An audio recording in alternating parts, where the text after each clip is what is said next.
अहेरीचा चेहरा मोहरा बदलणार, रस्ते रुंदीकरण आणि अतिक्रमणांवर होणार ऍक्शन. माजी मंत्री आमदार धर्मराव बाबा आत्राम यांचा अधिकाऱ्यांना बैठकीत निर्देश. राजनगरी अहेरीला सुटसुटीत, सुंदर आणि नियोजनबद्ध शहर बनवण्यासाठी अहेरी विधानसभा क्षेत्राचे आमदार डॉक्टर धर्मराव बाबा आत्राम यांनी प्रशासनाला ठोस निर्देश दिले आहेत.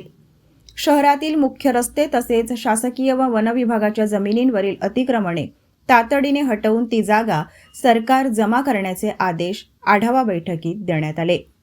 अहेरी शहरातून जाणाऱ्या राज्य महामार्गाच्या रुंदीकरणाला गती देण्यासाठी सार्वजनिक बांधकाम विभागाने मोजणी व सीमांकन तातडीने पूर्ण करावे असे निर्देश देत अनाधिकृत बांधकामांवर कठोर कारवाईचा इशारा देण्यात आला.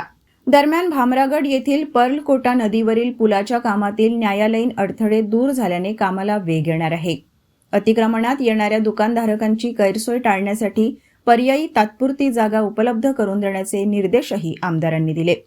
तसेच आलापल्ली येथील सुमारे 3,500 नागरिकांचे सर्वेक्षण पूर्ण झाले असून लवकरच प्रॉपर्टी कार्ड वाटप करण्यात येणार असल्याची माहिती देण्यात आली. अहेरीच्या सर्वांगीण विकासासाठी प्रशासन आता ॲक्शन मोडमध्ये आल्याचे चित्र दिसत आहे.